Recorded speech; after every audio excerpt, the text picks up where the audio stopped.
Sou de uma forma meio esquisita. É uma mensagem que eu venho estudando e pensando há muito tempo, e até pregando. Inclusive, alguns elementos que eu vou tratar aqui hoje à noite, os irmãos talvez possam dizer: ah, eu já escutei isso aqui da boca do pastor André, porque eu já falei algumas dessas coisas.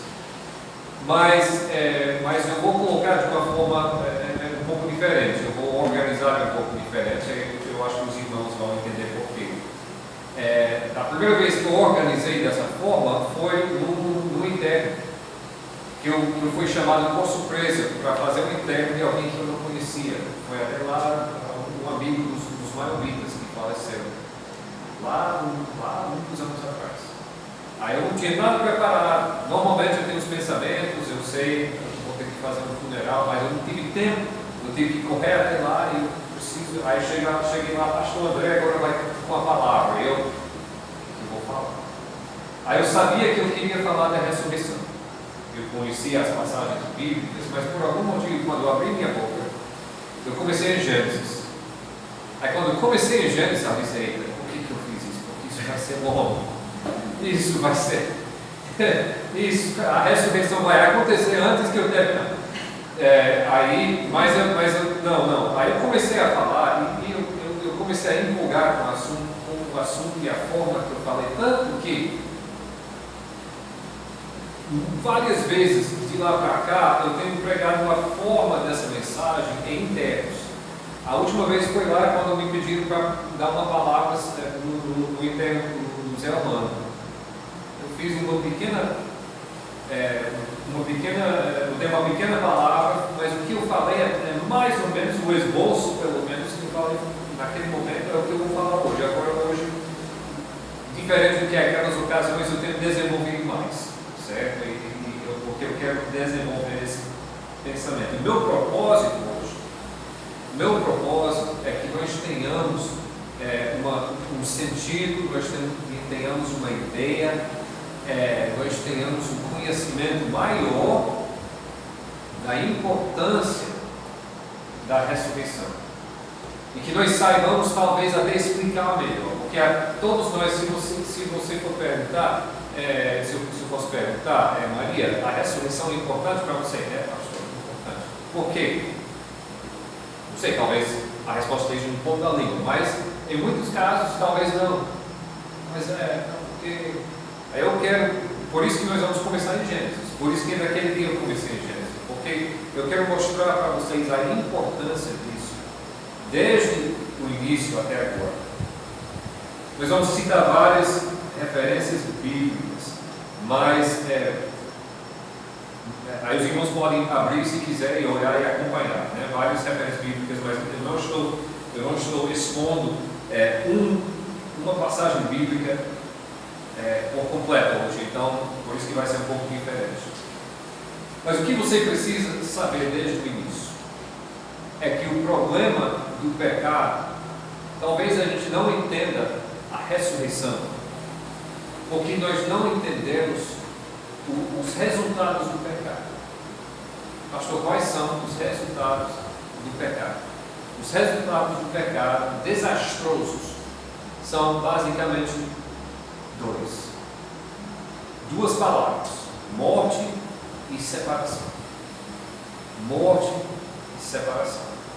Veja em Gênesis capítulo 3, logo depois que os homens pecaram, Gênesis 3, versículo 22 a 24, diz o seguinte: então disse o Senhor Deus: eis que o homem é como um de nós, sabendo o bem e o mal. Ora, pois, para que não estenda a sua mão e tome também da árvore da vida e coma e viva eternamente.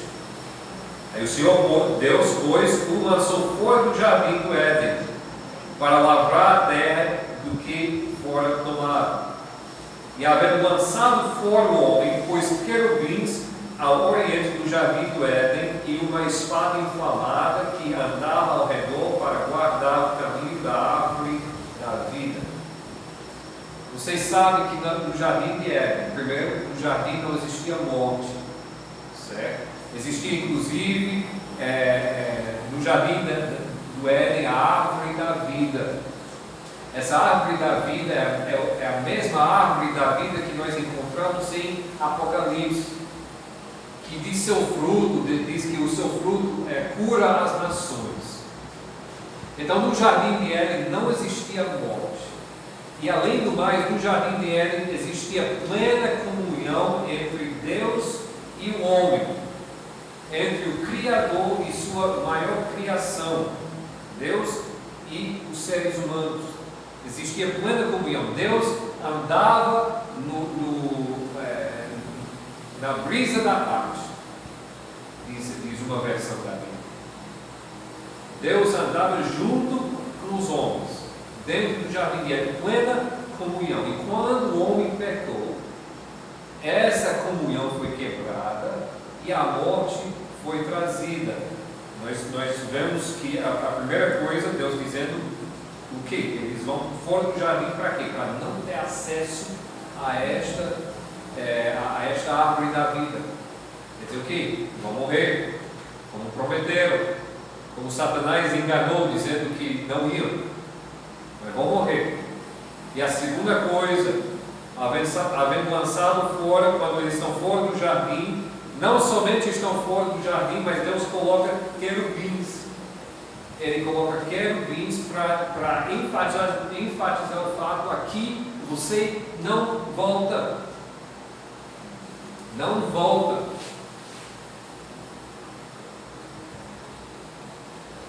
De lá para cá, o intuito do homem tem sido querer voltar. Muitas vezes do seu próprio jeito, mas querer voltar.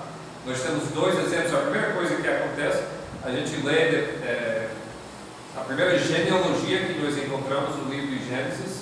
É uma genealogia muito interessante, porque é a única genealogia que vai assim, vai às pessoas, o nome da pessoa, e essa pessoa viveu tantos anos e teve filhos e filhas e morreu. E tal pessoa morreu tanto tempo, teve filhos e filhas e morreu. E fora todo, e ao lado de todos eles, exceto um, tem esse nome, essa frase: e morreu, e morreu, e morreu. Então a promessa que Deus tinha feito lá no Jardim de Éden foi cumprida. Adão e Eva, sentindo muito o que eles haviam perdido, querendo voltar para o jardim. Eva pegando a promessa literalmente que Deus tinha falado para ela, dizendo: meu filho que vai nos levar. Então Caim e Abel, ou Caim está chamado para fazer uma oferta, mas ele quer voltar para ser jardineiro. Aí ele traz as frutas. Agora essa questão, ele querer ser jardineiro, a Bíblia não fala. Essa é a minha interpretação do que aconteceu. Por que ele trouxe frutas? Porque eu creio que os pais dele estavam preparando para ser jardineiro lá no jardim. Ele traz frutas, faz uma oferta. Deus não aceita essa oferta. Por quê?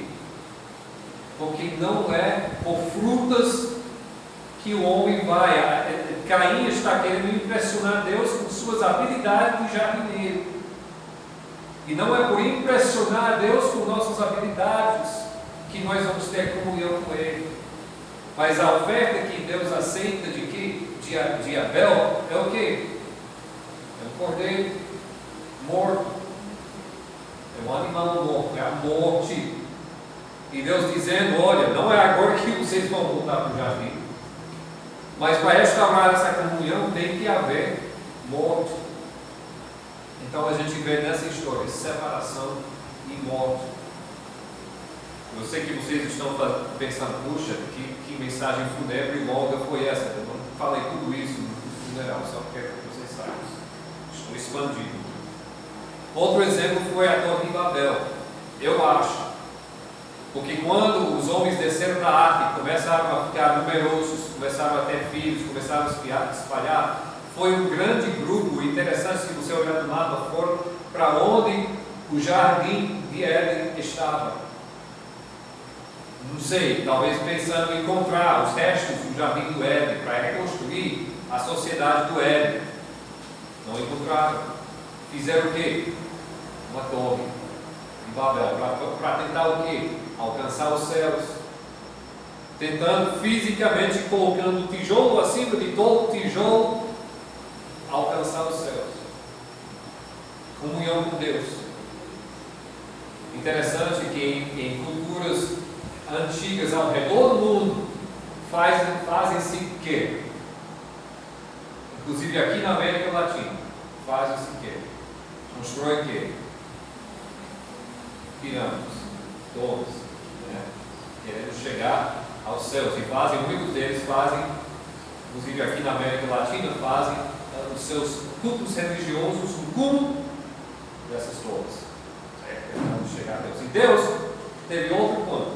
Porque nós passamos um pouco à frente, Deus tem escolhido um povo, e Deus vai ordenar um sistema de adoração para este povo. E isso é muito interessante o que ele faz aqui. Não é uma torre, não é colocar tijolo acima de tijolo que as pessoas vão alcançar Deus, vão alcançar essa comunhão com Deus. Não é, certo? Não é por impressionar Deus com seus feitos, porque Deus não escolheu uma das grandes sociedades da época, Babilônia, Egito, a Pérsia, os assírios. Deus não escolheu os heteus, os gregos. Deus não escolheu essas pessoas. Deus escolheu uma turma de pastores, né? Pastoreou ovelhas. Mas através dessa turma de nômades, ele vai demonstrar como vai ser esse retorno a Deus. E ele faz uma coisa espetacular. Agora, nós vamos ler alguns textos que, em nossa leitura bíblica anual, eu aposto que, se os irmãos forem honestos comigo, na nossa leitura anual, nós passamos por cima dessas passagens, porque são listas e descrições de construção, coisa mais chata, né? Só perde para a genealogia, né? As duas coisas, essas listas e essas genealogias, têm muita coisa para nos ensinar. Vamos pegar aqui, porque por isso que é bom prestar atenção. Eu quero que vocês vejam aqui a descrição de um castiçal que existia dentro do tabernáculo. Isso se encontra em Êxodo, capítulo, se não me engano, 22. Versículo 31. Também farás o castiçal de ouro puro, de ouro batido se fará este castiçal. O seu pé, as suas canas, as suas copas, as suas maçãs e as suas flores serão do mesmo. Gente, nós temos o que? Um castiçal, mas nós estamos fazendo desse castiçal maçãs e flores. O que essa castiçal parece? Uma árvore frutífera. Continuando. E dos seus lados sairão 6 canas, 3 canas do castiçal de um lado, dele 3 canas do castiçal do outro lado. Então, e nós temos visto fotos dessa castiçal, né? Com 3 lados, né?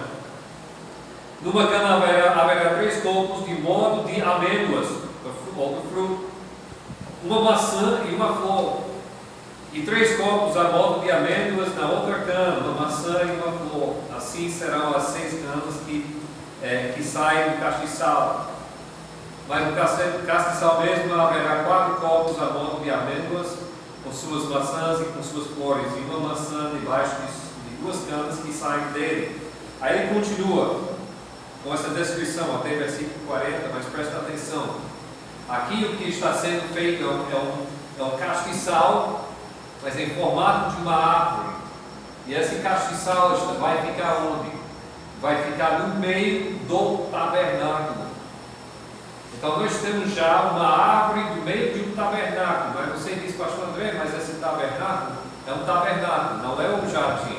Mas se você, nós não vamos abrir agora, se você abrir outros textos, você vê outros aspectos, outras decorações, outros enfeites nas cortinas e até nas vestes dos sacerdotes, que mostram que o que está sendo feito aqui é uma coisa. Ele quer muito lembrar as pessoas, Deus quer muito lembrar as pessoas de um jardim. Então, o tabernáculo, é muito importante entender isso. O tabernáculo é em formato de um jardim. E no meio é um castiçal que faz o quê? Que dá luz, que ilumina, mas esse castiçal é feito em formato de árvore. E ele quer que quando as pessoas olhem esse castiçal, eles pensem árvore. Certo? Então, mas tem outro aspecto que fecha com chave de ouro, que Deus está querendo fazer com que as pessoas pensem no jardim do Éden. Olhe para Êxodo 25, desculpe, eu falei 22, 24. Não, 25, desculpe. 25. Agora é 25, Êxodo 25, 18 a 22. Ele está descrevendo a construção da arca da aliança. Ele diz: farás também 2 o quê? Querubins de ouro batidos farás das 2 extremidades da propiciatório. Aí ele continua até versículo 22 descrevendo o propósito dessa arca da aliança, que é o quê? A presença de Deus. A arca da aliança simbolizava, e na verdade Deus falava: eu habito aqui, estou habitando dentro do meu povo, e esse é o centro da minha habitação. E tem 2 querubins guardando. Aí isso lembra o quê? Os querubins postos no jardim de Éden, para dizer: aqui você não entra. Mas não é só isso. Em Êxodo 26, 1. E o tabernáculo farás de 10 cortinas de linho fino, torcido, e pano azul, e púrpura, e carmesim. Com querubins as farás de obra esmerada. Então essa é a cortina que vai ao redor do tabernáculo. E ao redor do tabernáculo, que ele quer que as pessoas lembrem do jardim, ao redor desse tabernáculo, ele quer que as pessoas coloquem o quê? Figuras de querubins. Isso vai lembrar o povo de Israel. Olha, a humanidade foi expulso do jardim de Éden e foram postos querubim para guardar. Tem muitos outros. A gente poderia passar a fazer só uma mensagem, ou ter uma série falando em todo o aspecto do tabernáculo e como volta para o jardim. Existe mais, certo? Só quero colocar essas aqui. Outros são mais envolvidos, envolvem o uso do hebraico, termos hebraicos, tudo aqui. Esses são os mais óbvios. O que Deus está fazendo? Ele está dizendo esse povo nobre que vai viajar durante muito tempo, depois vai se assentar, depois vai ser construído o templo nesse mesmo formato, com esse mesmo simbolismo, certo? Mas aqui é onde você vai estar me adorando, e nós então vamos fazer um jardim ambulante, onde vocês vão ter acesso para me adorar até certo ponto. Ainda não é aquela andar pela brisa da tarde. Ainda não é aquela comunhão íntima, conversando cara a cara. Por quê? Tem os querubins são desenhos, estão lá para lembrar, mas presta atenção aqui, tem mais uma coisa. Êxodo 25, 31 a 36. Depois farás um véu de pano azul, e púrpura, e carmesim, e linho fino, torcido, com querubins de obra-prima se fará, e o porás sobre 4 colunas de madeira e cetim cobertas de ouro sobre 4 bases de prata. Seus colchetes serão de ouro. Pendurarás o véu debaixo dos colchetes e meterás a arca do testemunho ali dentro do véu.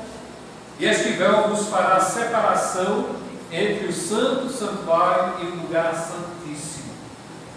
Então o povão tinha acesso um templo até certo ponto. Depois os sacerdotes tinham acesso até no lugar santo até certo ponto. Depois disso tinha uma cortina e somente o sumo sacerdote podia entrar uma vez no ano no santo santuário para oferecer incenso lá diante da arca da aliança, à presença de Deus. E esse sumo sacerdote tinha que passar por vários ritos de purificação, e diz a tradição, não é bíblico, mas a tradição, que eles ataram uma corda ao pé dele, para que se ele morresse lá dentro, alguém poderia puxar pelo pé, para ninguém entrar sem ser autorizado.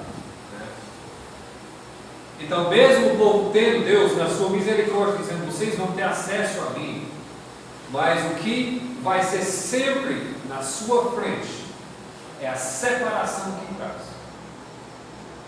A separação. Tem outra coisa, nós não vamos para as escrituras, mas existia a questão do pão como é que é? Pão da propiciação. Que foi um pão que foi colocado no início da semana, colocado lá, fresco, numa mesa, o povo sentindo o cheiro, mas ninguém podia comer. Depois recolhido, distribuído entre as famílias dos sacerdotes, e mais pão colocado. Pão significa, naquela cultura, comunhão. Se você quebrar pão comigo, você tem comunhão comigo. Nós somos amigos, nós somos família, certo? Aí ele está lá dizendo, olha, esse pão não pode comer, certo? Isso é muito significado depois, isso é outra mensagem, mas assim. Então, tudo que tem dentro desse tabernáculo é Deus dizendo, eu quero ter comunhão contigo, mas essa comunhão é quebrada, houve essa separação. Inclusive a palavra aqui em Êxodo 25:33, e este o véu vos fará separação entre o santuário e o lugar santíssimo. Lembra que eu disse que as duas palavras-chave eram separação e morte. Aqui nós temos separação, Deus comunicando, separação e morte. Vamos pensar um pouco sobre o culto. Eu tenho falado aqui nessa igreja antes, vou falar de novo. Nosso culto aqui no tempo do Novo Testamento é uma bênção. Nós chegamos aqui, nós cantamos, nós abraçamos, nós fazemos nossa oferta, nós ouvimos a palavra de Deus, nós vamos estar para casa. Às vezes, como hoje, nós temos um lanche depois. É uma bênção. Se você olhar esse texto de Êxodo, essa parte onde Deus está organizando e ordenando como ele será adorado pelo seu povo antes de Cristo, você vê que era diferente. Era sanguinário, era animais morrendo toda hora, não somente ovelhas, cordeiros, mas também bois, também bodes, também passarinhos, todo tipo de animal ali sendo morto toda hora. E quando eu digo toda hora, eu fiz a matemática, eu fiz os cálculos, e no tempo de Davi, baseado em textos bíblicos e o que a gente sabe da população e como foi feito, no tempo de Davi, quando ainda estava usando o tabernáculo de adoração de Jeová, estava no seu auge, né, antes do tempo, no tabernáculo, estima-se que 290 animais por dia, a medida de 200, quase 300 animais por dia mortos ali, no culto. Para quê? Para que tanta morte? Deus estava transmitindo uma mensagem muito, muito forte. O pecado traz separação de Deus e o pecado traz a morte. Separação e morte. Separação. Vamos passar à frente. Passar a fita bem rápido, porque isso continua até os tempos de Cristo. Eu quero desviar isso também, não fiz na minha mensagem do funeral, mas eu quero desviar nossa atenção e fazer uma dobrada bem esquisita, parece, porque eu quero pensar sobre a perspectiva de Satanás. Porque até então, Satanás, eu imagino, estava pensando, ele estava se sentindo muito bem. O seu trabalho no jardim foi espetacular, a perspectiva dele. Ele conseguiu separar Deus de sua criação mais querida, o ser humano. Ele conseguiu. E durante os séculos ele tinha conseguido fazer. E quando Deus escolheu o povo, esse povo rebelia. E o próprio Deus, o trabalho foi tão bem feito que o próprio Deus instituiu a questão de separação e adoração, e separação e morte dentro da adoração. E Satanás lá, pois esse trabalho foi meu. A Bíblia não fala muito sobre Satanás, deixa eu só dizer. Eu estou imaginando aqui, baseado no que eu penso e que a gente sabe sobre ele. A Bíblia não fala muito sobre ele, porque a Bíblia não é sobre ele. Mas nós estamos agora à frente, nós estamos no tempo de Jesus Cristo. E na Semana Santa, nos momentos que estão chegando para a morte de Jesus Cristo. E nós sabemos, isso não é imaginação minha, nós sabemos que Satanás estava tomando um papel ativo nesses eventos. Por quê? Lucas capítulo 22, de 3 a 6. Entrou, porém, Satanás, não um dos seus demônios, não um dos seus assistentes, né? Entrou o próprio Satanás em Judas, que tinha por sobrenome Iscariotes, o qual era do número dos 12, e foi e falou com os principais, dos sacerdotes, com os capitães, de como o entregaria, os quais se alegraram e como vieram em lidar em erro. E ele concordou e buscava a oportunidade para o entregar sem alvoroço. Então, nós vemos que quem coloca isso na mente de Satanás, e na verdade, Lucas usa a palavra que entrou Satanás. Então, Satanás possui o Judas Iscariotes. Possui o traidor. Então, Satanás está tomando uma parte bem ativa aqui. E Satanás está fazendo isso porque Satanás pensa que vai ganhar. Eu gostaria de pensar um pouco, que os irmãos usassem sua imaginação. Até que ponto Satanás pensou que estava ganhando? Eu penso que seria até o momento em que Cristo morreu. Duas coisas, talvez, naquele momento de sua maior vitória, tenha feito com que Satanás pensasse que estivesse ganhando. A primeira coisa seria o que Jesus falou. Porque quando você lembra uma das coisas que Jesus falou, várias coisas, em João capítulo 19, 28 a 30, nós lemos assim: depois, sabendo Jesus que já todas as coisas estavam terminadas, para que a Escritura se cumprisse, disse: tenho sede. Estava, pois, ali um vaso cheio de vinagre, e encheram de vinagre uma esponja, e pondo lá um lá chegaram à boca. E quando Jesus tomou o vinagre, disse: está consumado. E inclinando a cabeça, entregou o Espírito. Essa frase, está consumado, não é a frase de um derrotado. Essa frase, está consumado, é a frase de um general vitorioso, que após a batalha, olha a cena ao seu redor da batalha, olha seu exército que já venceu e diz: está consumado. É o relatório que um general conquistador entrega para o seu rei. Está consumado. Ele está basicamente dizendo ali: eu ganhei.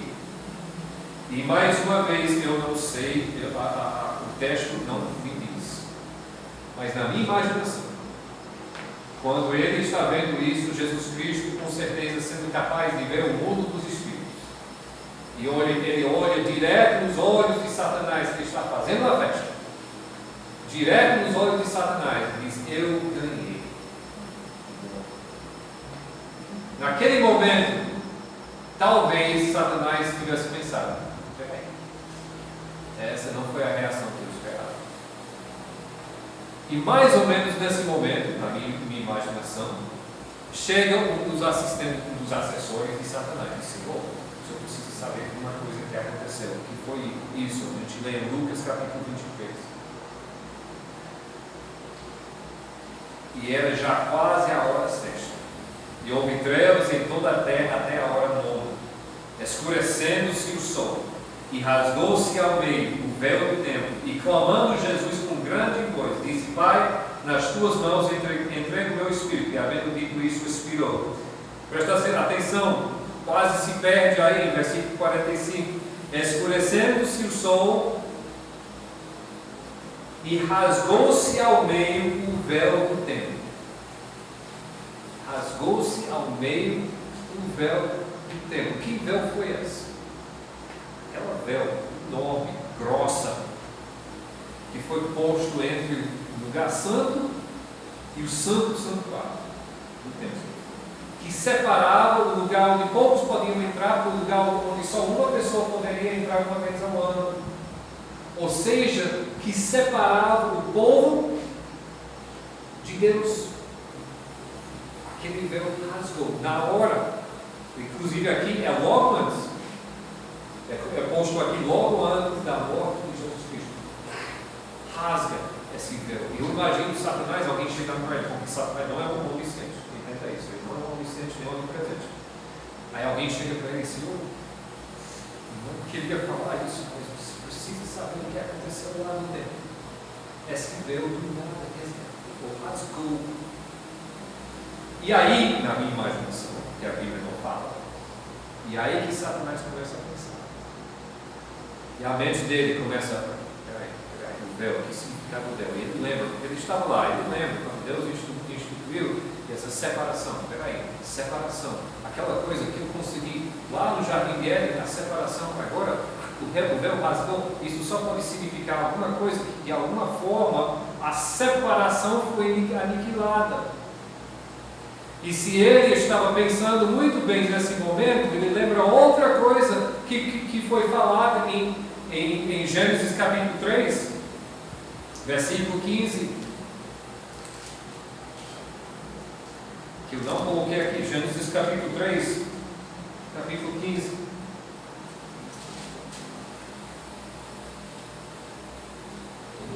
Ele está falando para quem? Para a serpente. Deus está falando para a serpente, para Satanás. Ele diz: porém, inimizade entre ti e a mulher, entre a tua descendência e o seu descendente.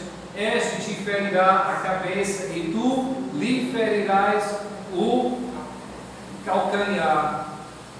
E se Satanás estivesse lembrado de vários mil anos atrás, talvez batesse um frio no coração dele. Eita! Será que isso tudo que eu penso que eu estou tramando aqui é Deus que está tramando? É Deus que está planejando contra mim? Porque já uma das coisas que eu consegui, parece que de alguma forma a separação já não é mais. Aí ele vai pensar: e agora? Porque a única outra coisa que resta é a morte. A única outra coisa que resta é a morte. E eu penso que Satanás pensou dessa forma. O que acontece depois, para mim, soa de desespero. Satanás vai falando para os seus homens: a gente tem que fazer uma coisa, esse homem tem que ser enterrado, mas enterrado, e vamos colocar uma pedra por cima. Então ele influencia as pessoas a colocar uma pedra em cima. Não, a pedra não vai. Vamos colocar vamos colocar guardas em frente, para esse homem não sair dessa turma. Isso é visível, né?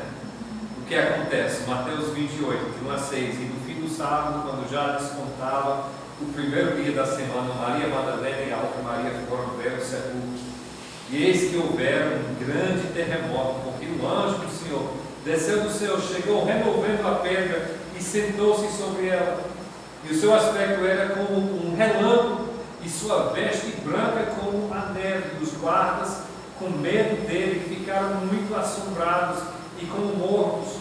Mas o anjo, respondendo, disse às mulheres: não tenhais medo, pois eu sei que buscai a Jesus que foi crucificado. Ele não está aqui, porque já ressuscitou, como tinha dito.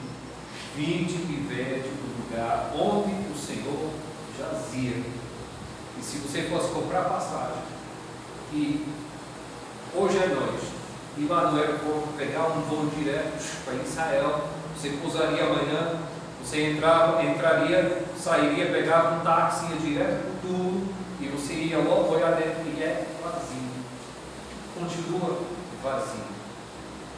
Este é o significado dos eventos da Semana Santa. São belos, são marcantes, são terríveis e ao mesmo tempo inspiradores. Mas o grande significado é que com aquele momento, com sua morte e ressurreição, Jesus Cristo acabou com os dois grandes resultados desastrosos do pecado, que seria a separação e a morte. Ele venceu. A passagem que nós lemos no antes do culto, em 1 Coríntios, diz o quê? Que Jesus Cristo é as primícias da ressurreição. Que Ele ressurgiu e por causa disso, cada um de nós que conhece aqui Jesus Cristo um dia ressuscitará. Mas é mais do que isso, é quando nós estamos aqui, não existe essa separação. Nós ainda precisamos de sacerdote, precisamos sim. E quem é nosso sacerdote? A mesma pessoa que pelo seu sacrifício rasgou o véu. Aí agora, por Jesus Cristo, nós temos acesso pleno à palavra de Deus, que nós podemos chegar com ousadia diante do trono da graça. Por quê? Porque esse véu foi quebrado. Nós não precisamos trazer algum sacrifício, alguma obra, como Caim queria fazer no Antigo Testamento. E como muitas pessoas queriam fazer algo, e ainda querem, eu quero chegar a Deus, mas eu vou chegar pelo meu próprio esforço, com alguma tradição, com alguma obra, algum trabalho de caridade, alguma coisa, e pelo menos minhas boas ações vão pesar mais do que meus pecados. Mas não é assim, porque nós já temos um sacrifício, um verdadeiro sacrifício. Os coitados dos carneiros, os bois e os passarinhos que morreram em grandes números naquela época, estavam somente olhando para frente. Deus nos mostrando a seriedade do nosso pecado, para entender que essa grande, e olha, veja assim, morte e separação, esses dois termos, morte e separação. Quando Jesus Cristo morreu, claro que houve morte. E houve separação, sim. Lá no Jardim de Éden foi a separação do Criador com a criação e a morte dos homens e animais em sacrifício. Já quando Cristo morreu, foi a morte do Filho do Homem. A morte da única pessoa inocente que já andou sobre a face da terra. A morte do Deus homem que existia antes do tempo, que é agente da criação. A morte do próprio Criador. E separação, isso, no que não houve foi uma separação entre Deus e a sua criação. Lembra que Jesus Cristo gritou na cruz: meu Pai, por que me desamparaste? Essa é uma coisa, eu sei que eu tenho falado essa frase aqui, mas deixa essa frase entrar na cabeça. O que houve, não existe no universo uma comunhão mais próxima do que a comunhão que existe entre os membros da Trindade. Deus Pai, Deus Filho, Deus Espírito Santo. Não existe uma comunhão mais próxima. Mas na hora da crucificação e morte de Jesus Cristo, quando Jesus Cristo estava lá sendo o nosso sacrifício, Deus Pai, a primeira pessoa da Trindade, jogou a sua ira sobre a segunda pessoa da Trindade. Ou seja, houve um rompimento, quando Jesus falou, por que me desamparaste? Aqui houve esse rompimento entre a primeira pessoa e a segunda pessoa da Trindade. Fora de cogitação. Mas aconteceu. E por que aconteceu? Por causa de mim.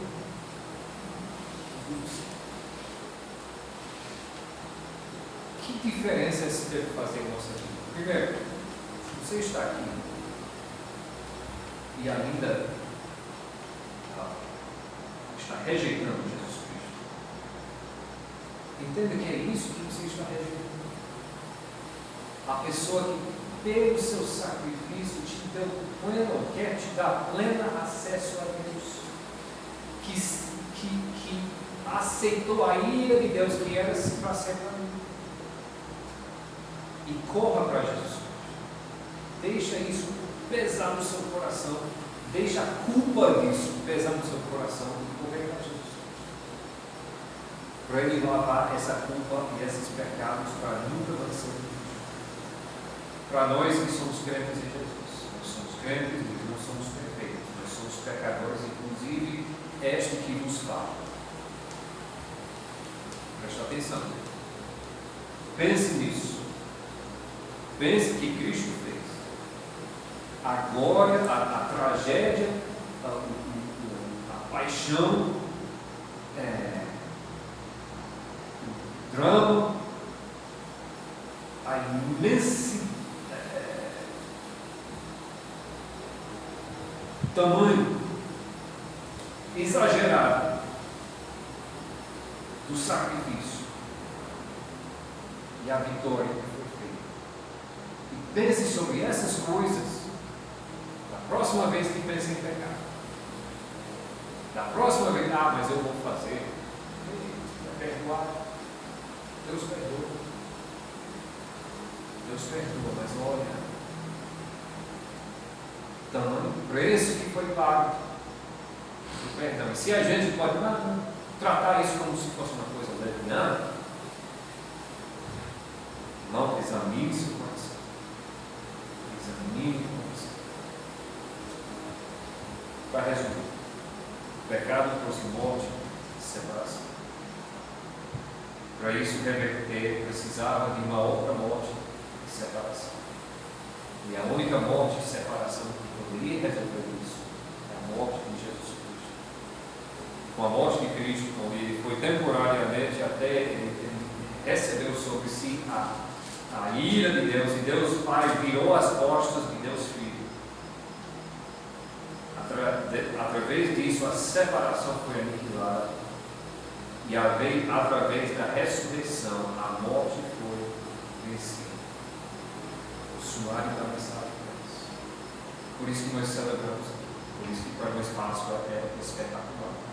É o auge do calendário cristão. É a Páscoa. Grande verdade. E nosso desejo aqui na Igreja Batista Virtual é essa. É que se você é descrente, você entenda que você corra para Jesus Cristo. E se você é crente, que essa verdade influencia cada decisão que você faça durante o resto das nossas vidas. Amém? Oremos, Senhor, nós estamos feito hoje uma pequena passagem para a tua palavra. Peço que tu esteja abençoando essa pequena passagem. Peço que tu estejas fazendo que nós cada vez mais entendemos o grande peso e significado que a ressurreição tem e as grandes implicações para a nossa vida. Estas coisas que peço, te agradeço em nome de Jesus.